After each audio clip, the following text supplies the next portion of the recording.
ബദലയും കുടുംബവും ഈ സിനിമ കണ്ടതിന് ശേഷം ഒരു ഫുൾ റിവ്യൂ ആണ്. ഒരു മനസ്സ് നിറച്ചിട്ടൊരു സിനിമ, ഫുൾ ഇങ്ങനെ ചിരിച്ച് ചിരിച്ച് ചിരിച്ച് കണ്ടുകൊണ്ടിരിക്കാവുന്ന ഒരു അടിപൊളി പടം എന്ന് പറഞ്ഞാൽ അടിപൊളി. ഇത് ഫാമിലി നല്ല എല്ലാവർക്കും എൻജോയ് ചെയ്യാന്നുള്ളത്.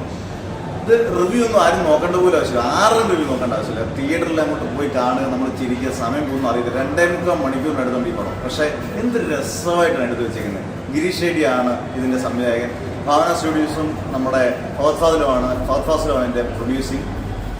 ഓരോ ക്യാരക്ടേഴ്സ്, നിവിൻ പോളി, ഞാൻ പറഞ്ഞില്ല, ഒരു ഇങ്ങനെയുള്ള സിനിമകളിൽ, പ്രത്യേകിച്ച് ഒരു ഫീൽ ഗുഡ് സിനിമകളിൽ നിവിൻ പോളിയെ ഒന്ന് നന്നായിട്ട് റെഡിയാക്കി എടുത്തോണ്ടല്ലോ, അയാൾ അതിൻ്റെ തമ്പുരാണ്. ആ ജോണറിൽ അയാൾ സൂപ്പറായിട്ട് ചെയ്യും. നിവിൻ പോളിയുടെ ഒക്കെ പെർഫോമൻസ്, മമിത ബൈജു ഓരോ ദിവസം കഴിയുമ്പോഴും അടിപൊളി പെർഫോമൻസ് ആണ്, അടിപൊളി പെർഫോമൻസ്. സൂര്യയുടെ പ്രവർത്തനത്തൊക്കെ അടിപൊളി പെർഫോമൻസ് ആണ്.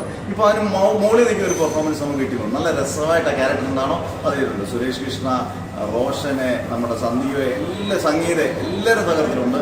ബാക്ക്ഗ്രൗണ്ട് സ്കോർ ആണെങ്കിലും എഡിറ്റിംഗ് ആണെങ്കിലും എല്ലാം ഒന്നിനൊന്നും വെച്ചത് നല്ല സൂപ്പറായിട്ട് ചെയ്ത് വെച്ചേക്കുന്ന ഒരു പടം.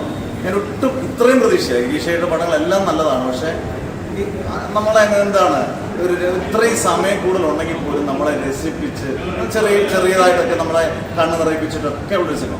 അന്നേരം ഓണം തൂക്കിയെന്നുള്ളതല്ല, ഓണം തൂക്കി. കാരണം അതുപോലെ മേക്ക് ചെയ്ത് വെച്ചിട്ടുണ്ട്. ഫാമിലിയായിട്ടും നമുക്ക് ആർക്കും ഉണ്ടല്ലോ, ഏതൊക്കെ രീതിയിൽ വേണമെങ്കിലും വന്ന് സിനിമ അടിപൊളിയായിട്ട് എൻജോയ് ചെയ്യാം. സൂപ്പർ പടം കേട്ടോ. നിങ്ങൾ ഏത് റിവ്യൂ കാണുന്നതിനും നിങ്ങൾ സിനിമ കാണാൻ ടിക്കറ്റ് എടുത്തോളൂ, അതിന് ടിക്കറ്റ് കിട്ടാൻ പാടായിരിക്കും. നിവിൻ പോളിയുടെ കരിയറിൽ എനിക്കൊന്ന് ഏറ്റവും കൂടുതൽ കളക്ഷൻ കിട്ടാൻ പോകുന്ന സിനിമയും ബദലയും കുടുംബവും. തൂക്കി എന്ന് പറഞ്ഞാൽ ഇതാണ് തൂക്കി.